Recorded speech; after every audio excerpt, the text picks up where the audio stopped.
최근에 미국에 있는 사람들이 이 성탄절이 되어서 인사하는 인사법을 가지고 서로 논쟁을 벌이는 일이 벌어지고 말았습니다.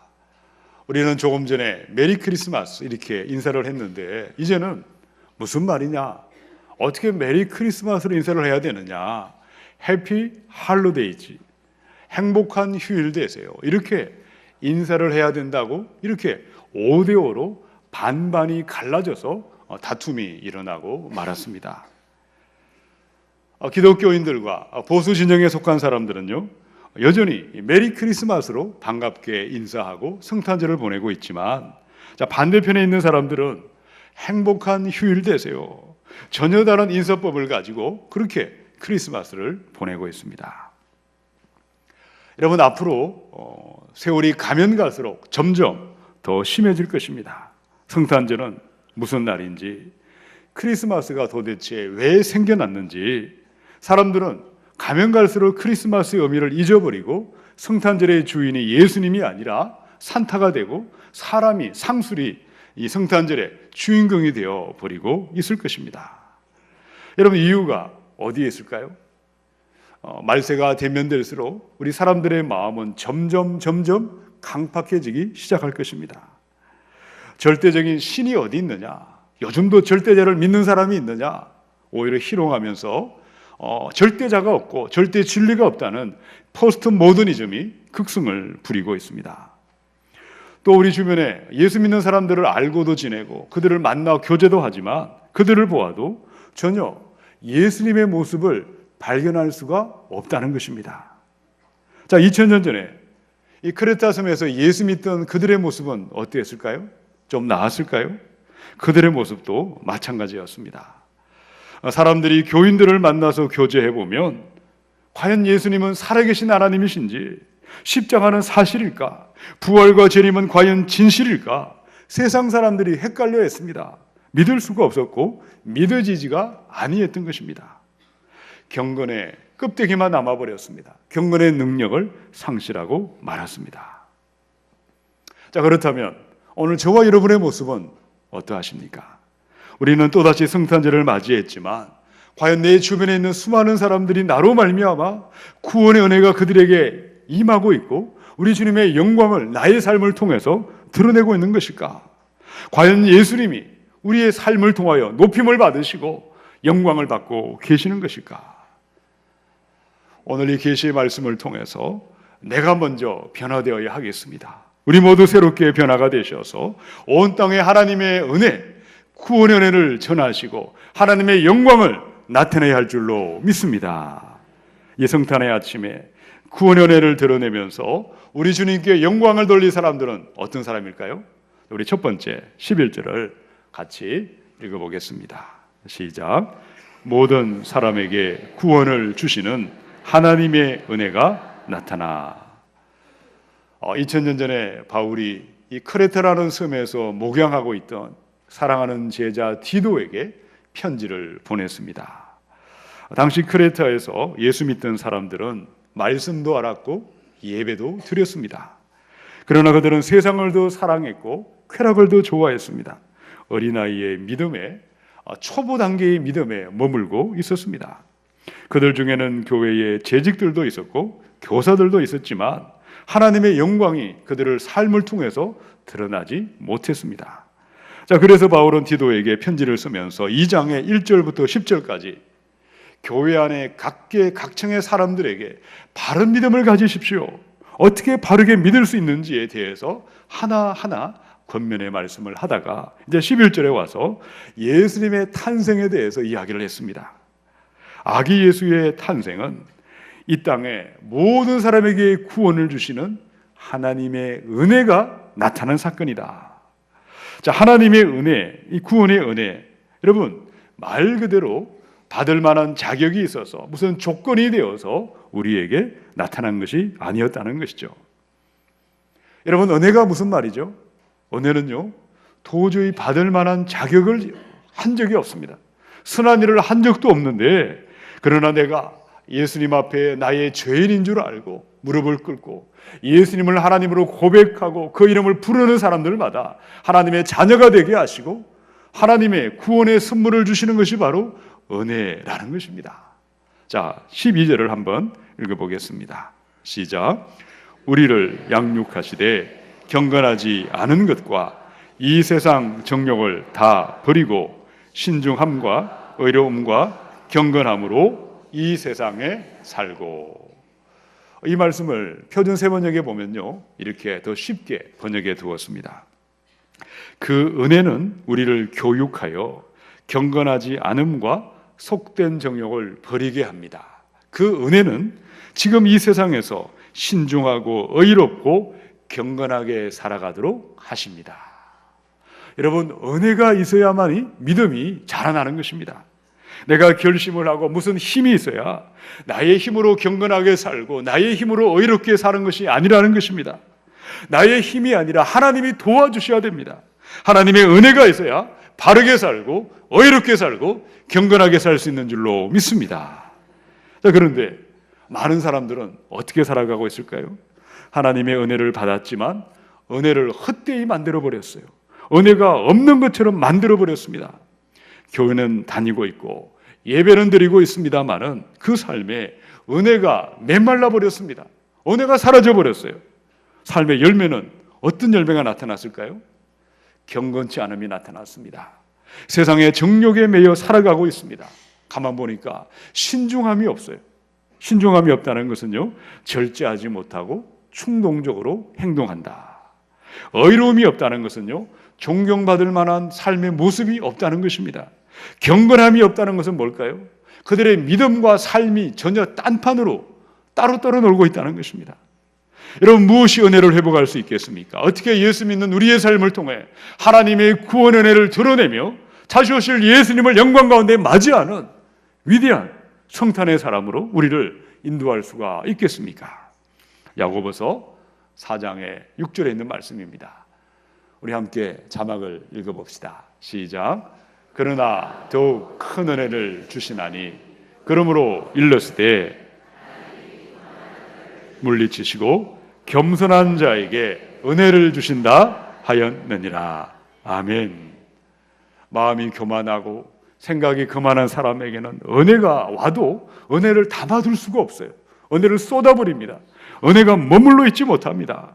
그러나 마음이 가난하고 낮은 사람, 이 겸손한 사람들에게는 은혜는 그 안에 점점 차고 넘치나게 되어 있고 은혜는 점점 자라나게 되어 있습니다.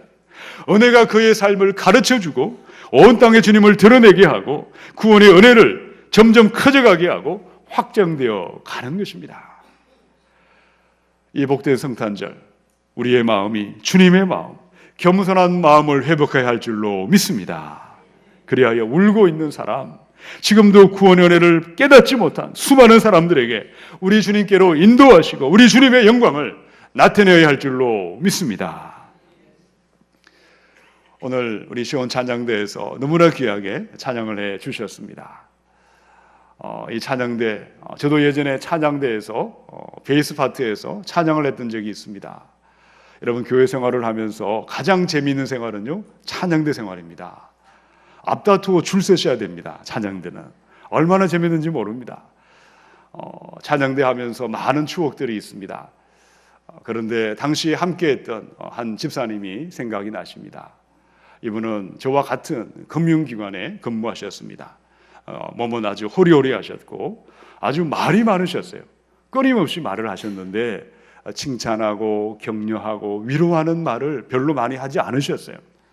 너무나 안타깝게도 입을 열면 아주 비판하는 말을 많이 하셨어요. 사명감을 가지고 비판하시고 부정적인 말들을 많이 하신 분이셨습니다.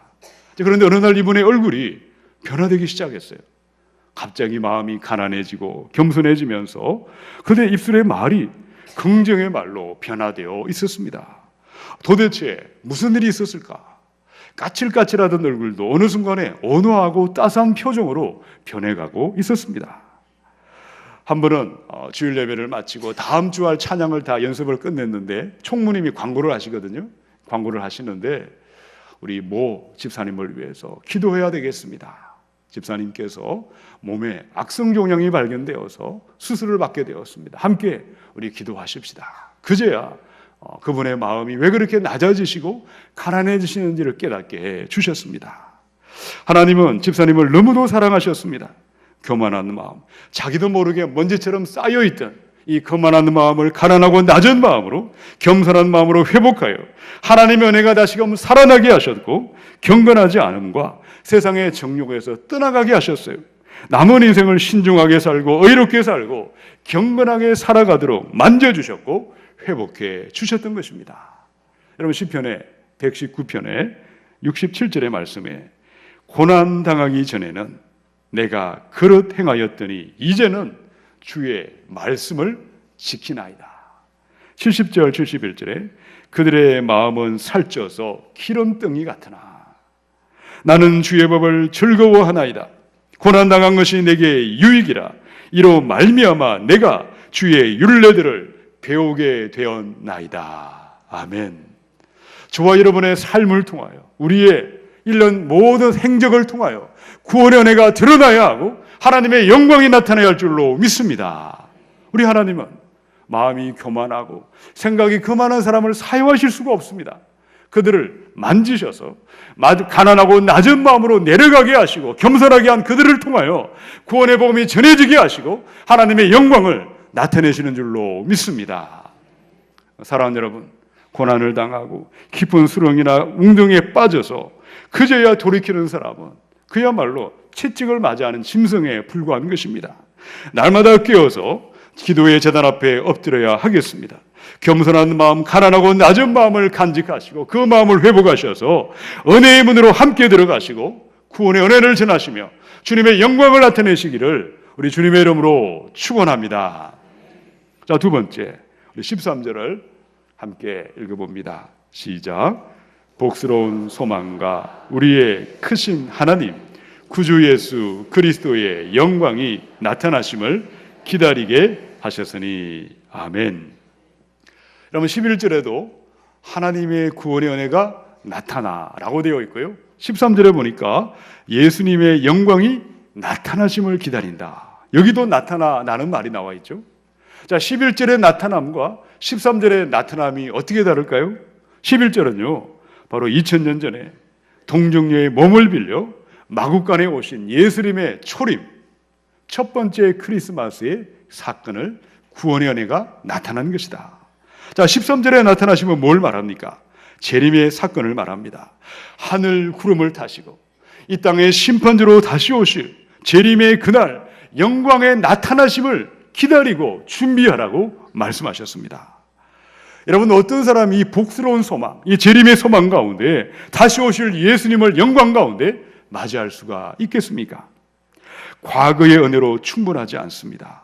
언젠가 또다시 찾아올 미래의 은혜도 충분하지 않습니다. 매일매일 오늘의 은혜가 있어야 할 줄로 믿습니다. 매일매일 하루하루 은혜 가운데 살아가야 합니다. 그날 그날의 은혜, 지속적이며 변함이 없는 매일매일의 은혜, 날마다의 은혜가 저와 여러분을 하나님의 구원의 복음을 전하게 하시다가 다시 오실 예수님을 영광 중에 맞이하게 하실 줄로 믿습니다.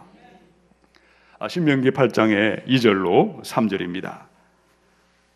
내 하나님 여호와께서 이 40년 동안에 내게 광야 길을 걷게 하신 것을 기억하라. 이는 너를 낮추시며 너를 시험하사 내 마음이 어떠한지 그 명령을 지키는지 지키지 않는지 알려 하심이라. 너를 낮추시며 너를 줄이게 하시며 또 너도 알지 못하며 내 조상들도 알지 못하던 만나를 내게 먹이신 것은 사람이 떡으로만 사는 것이 아니요 여호와의 입에서 나오는 모든 말씀으로 사는 줄을 네가 알게 하려 하심이니라. 여러분, 이스라엘 백성이 애굽에서 나와서 그들의 목적지가 어디였죠? 광야가 아니었습니다. 가나안 땅이 그들의 목적지였어요. 근데 하나님은 그들을 어디로 인도하셨죠? 가나안으로 인도하신 것이 아니라 유대 40년의 광야로 인도하셨어요. 여러분, 모세가 길을 잘못 들어서 헷갈렸을까요? 그렇지 않습니다. 하나님의 섭리와 예정하심 가운데 그들을 정확하게 광야 40년을 걸어가게 하셨어요. 여러분, 광야를 걸어가면서 뭘 먹였고 그들은 어떻게 살았죠? 농사 짓는 것이 아니었습니다.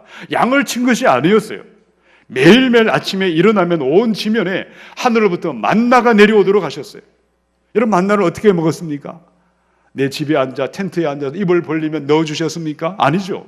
아침에 일어나서 광주리를 들고 나가야 했습니다. 들판으로 한참 걸어가서 여기저기 흩어져 있는 가시 같은 만나를 매일 이렇게 잡아와서 오늘의 말씀에 오늘의 순종을 드릴 때 오늘의 일용할 양식을 주시고 오늘의 은혜를 입고 40년을 살게 하셨어요.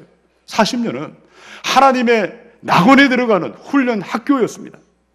오늘 저와 여러분도 마찬가지입니다.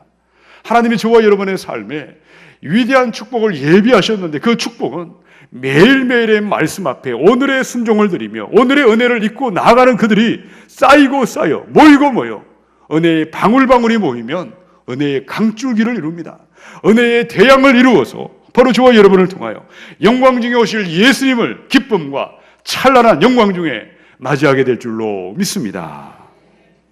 사랑하는 여러분, 지난 한 해 1년 365일 얼마나 많은 새벽 제단이 있었습니까? 얼마나 많은 금요 심야 예배가 있었습니까? 얼마나 많은 기도의 자리가 있었습니까? 하나님의 말씀 앞에 얼마나 순종하시고 얼마나 오늘의 은혜를 의지하며 여기까지 걸어오셨습니까? 오늘의 말씀 앞에 오늘의 순종을 드릴 때 오늘의 은혜를 의지하여 우리의 삶이 구원의 은혜가 넘쳐나게 하고 하나님의 영광이 되어야 할 줄로 믿습니다. 마태복음의 2장의 1절로 3절입니다. 헤롯 왕 때에 예수께서 유대 베들레헴에서 나심에 동방으로부터 박사들이 예루살렘에 이르러 말하되 유대인의 왕으로 나시니가 어디 계시냐? 우리가 동방에서 그의 별을 보고 그에게 경배하러 왔노라 하니 헤롯 왕과 온 예루살렘이 듣고 어떻게 했죠? 소동한지라. 2000년 전에 유대 땅 베들레헴에 아기 예수님이 탄생하셨습니다. 하나님의 아들이 사람의 몸을 입고 동정녀의 몸을 빌려 가난한 목수의 아들로 오셨습니다. 여러분, 예수님이 오셨을 때 예루살렘의 사람들의 반응이 어땠을까요? 기쁘다, 구주 오셨네, 만백성 맞으라 찬양하지 않았습니다. 그들은 경배하지 않았습니다. 헤롯 왕과 온 예루살렘이 듣고 소동했더라. 이 소동했다는 말은요, 술렁술렁거렸다. 마음이 동요하고 마음이 당황해하고 불안해하면서 슬픔에 휩싸이고 말았다라는 것이 소동했다는 뜻입니다. 하나님의 이름은 알았어요. 예배도 드렸습니다. 그러나 그들의 마음은 교만하였고 순종이 없었기에 세상이 전부였기에 그들에게 예수님의 오심은 너무나 소동스러운 일이었고 너무나 가슴 아픈 슬픈 일이 되고 말았다는 것입니다. 여러분, 다시 오실 예수님, 재림의 그날은 또 어떠할까요? 여러분, 그때도 마찬가지입니다. 우리의 믿음이 순종이 없다면, 외식하는 믿음, 병들고 죽어버린 믿음의 사람이라면 주 오실 그날은 한바탕 소동이 일어나는, 멸망하는 날이고 심판이 이루어지는 날이고 저주의 날이 되는 것입니다. 안산제일교회를 담임하시는 지금 은퇴하셨지만 고은 목사님, 시인이셨죠. 목사님께서 당신이 살면 이런 시의 내용을 이렇게 저작하셨는데 이 시의 내용은 이와 같습니다. 당신이 살면 앞으로 얼마를 더 살겠다고 저 나라 준비하지 않고 이 땅에 살 것만 생각하십니까? 당신이 살면 앞으로 얼마를 더 살겠다고 남은 날을 계수하지 않고 이 땅에 쌓을 것만을 생각하십니까? 당신이 살면 앞으로 얼마를 더 살겠다고 사람에게 용서도 하지 않고 경건의 삶도 없고 주님의 헌신도 없고 교회에 충성도 하지 아니하고 한 영혼을 구원하는 일에도 소홀히 하며 오직 이 세상만 바라보고 있지는 않으십니까? 비록 우리가 내일은 모른다 할지라도 주님이 부르시면 지금이라도 하늘로 가야 한다는 것쯤은 알고 살아야 하지 않겠습니까? 당신이 살면 앞으로 얼마를 더 살겠다고.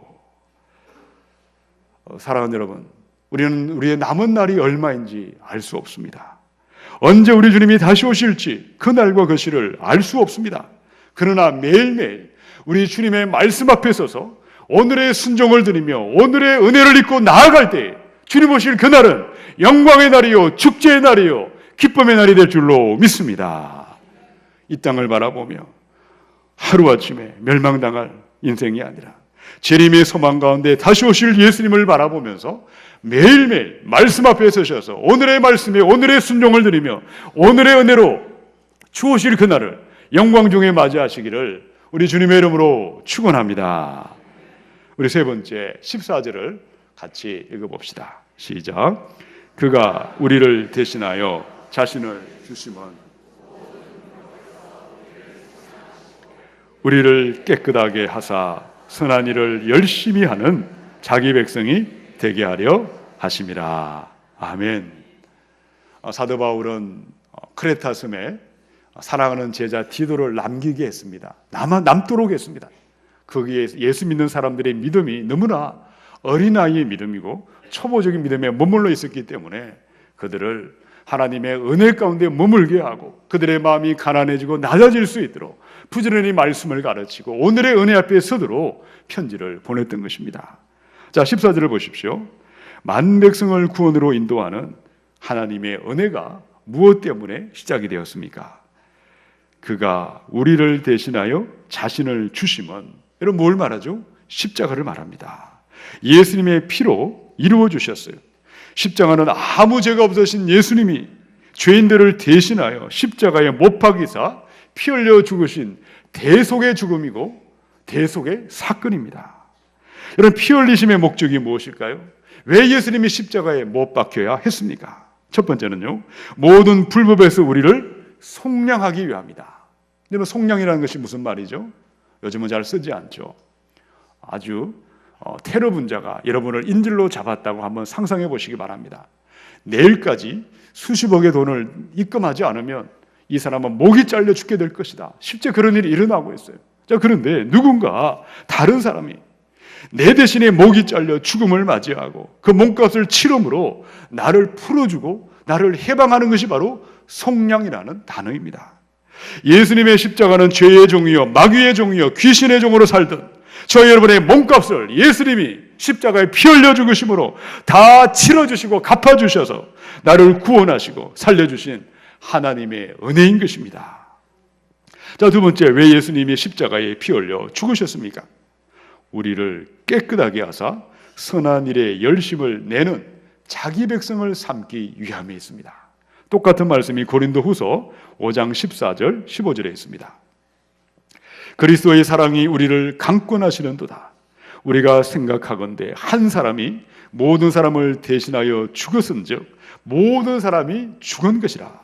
그가 모든 사람을 대신하여 죽으시면 살아있는 자들로 다시는 그들 자신을 위하여 살지 않고 오직 그들을 대신하여 죽었다가 다시 살아나신 이를 위하여 살게 하려 함이라.